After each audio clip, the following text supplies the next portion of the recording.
Hey guys, it's Megan from You Go to Beginning. Welcome back to another video.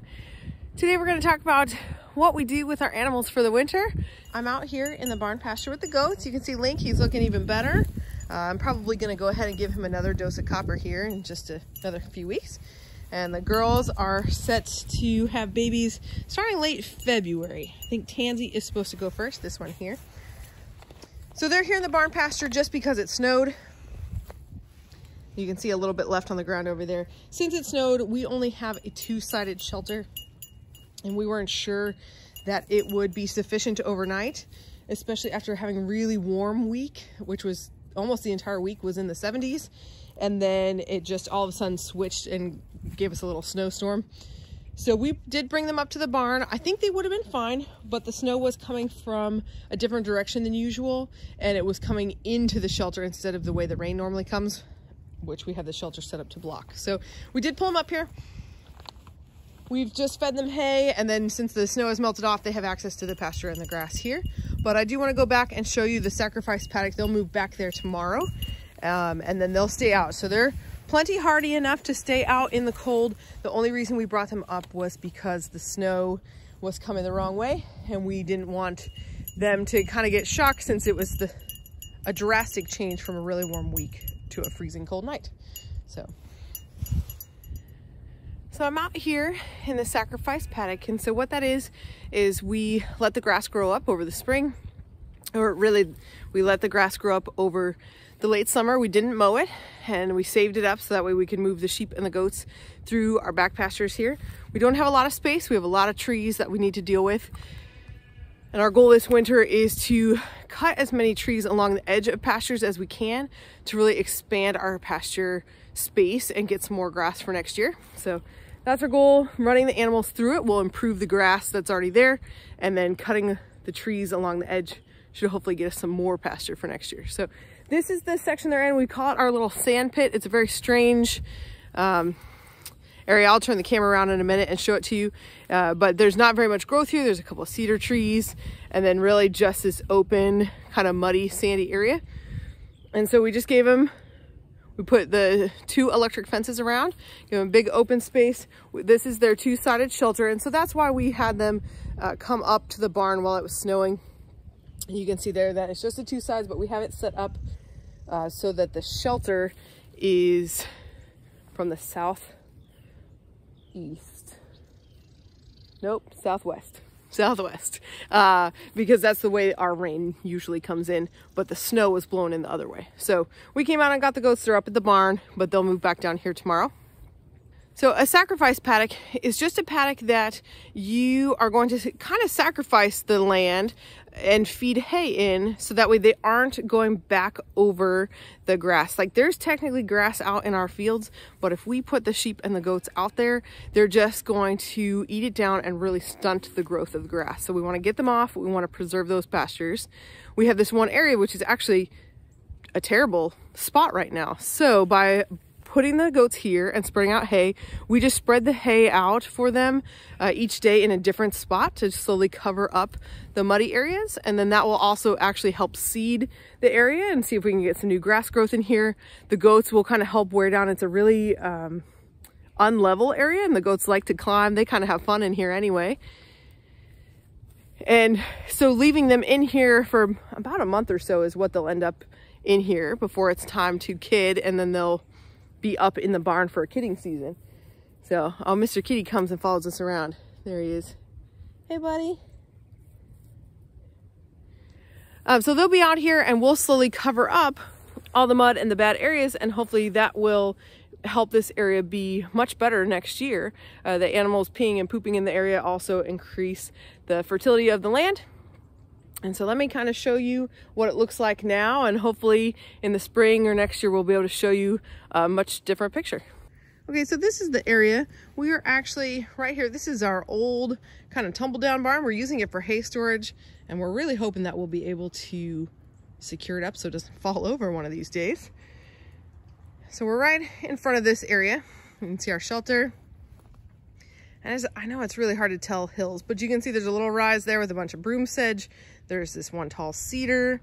There was a branch there we cut down through in here. There's another cedar that they've actually stripped clean, and some like Bradford pears. And you can just see this area is just unhealthy. There's not much grass growth here at all. And so we are hoping that having the goats here spreading out hay, you can tell a little bit in front of me, it's really muddy just from the snow. They haven't been in here for a couple of days now. That we spread the hay out on the ground in a nice pile. They eat what they want, and then we spread it out and give them a new spot. And so the goal would be to cover up all this muddy area before the end of winter. And so a sacrificed paddock has saving the rest of our pastures. It should be improving this area dramatically, and it makes our chores a lot easier, that we're not having to move fences every single day. Gives us a little bit of a break for the winter. So these are the sheep. They're looking nice and woolly. Again, these are hair sheep, Katahdin, so they do get thick and woolly for the winter, and then they shed it back out for the spring, which is really convenient. We don't have to worry about shearing them. So we've got them here. They are still up behind our barn. Our barn's here. And so we are slowly working them up. I can turn around the other way, show you where they've been so far this winter. We started way back there at the end of the hill. There is our small little wet weather creek. And so we started them back there, and we are we've moved them all the way up through the pasture. And those are some of the trees around the edge that if we could get down out of the way, we'd have a lot more space.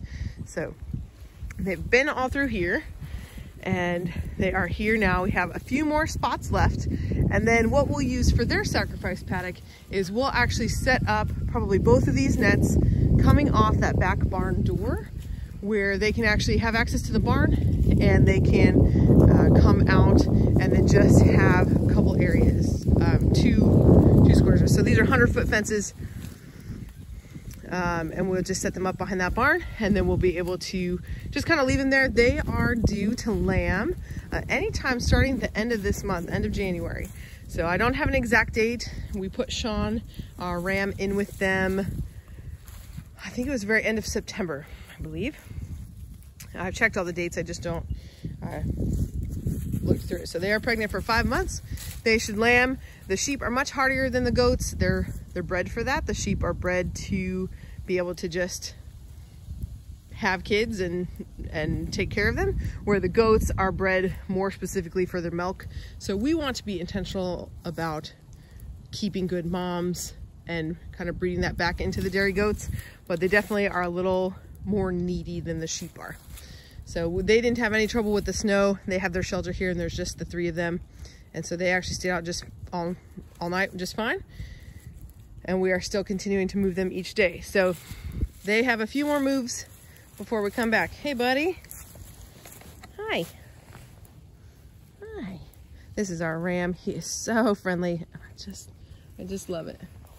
It's so fun. You saw our cat over there. The cat has been following me around as we've been filming. That's our cat. His official name is Deathclaw. The kids named him that, and so we call him DC for short, but at this point he really just gets called Fuzzy. He's super cool. He's the nicest cat, and he does his job well. We haven't had a mouse problem since we got him.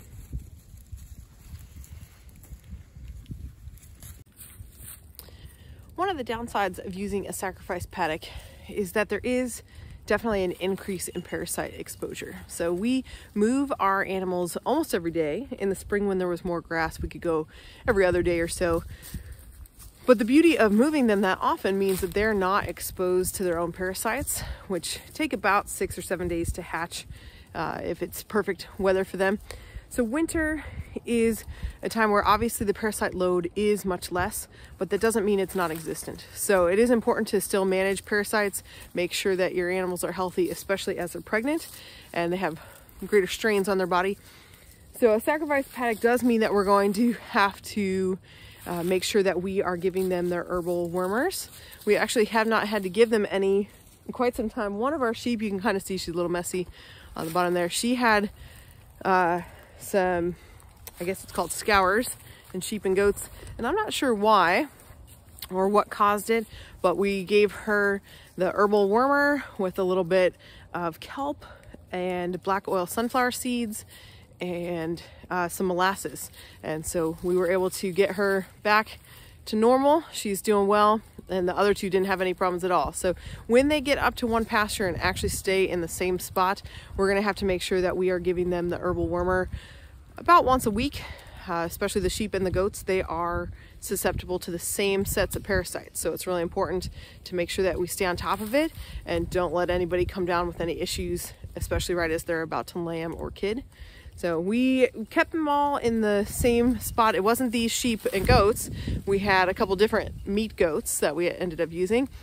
But they were here last winter and we didn't have any problem with them in that barn pasture. So we'll get these guys up there when it's their turn. We'll manage them over the winter, and then that'll also make our chores a little bit easier. We won't have to go so far. Water will be close at hand, and all the animals will be right there. So it'll be nice to have a little break from moving fences. Thanks for watching. We hope we gave you some good ideas on what to do with your animals for the winter. It gives you a little break from all of the work that is involved in the animals, and spring will be here soon enough when everything ramps right back up. So if you have any other ideas, any suggestions on what we could do, or tell us what you've done in the past for the winter, we'd love to hear it. And we hope that we'll see you on the next video. Thank you.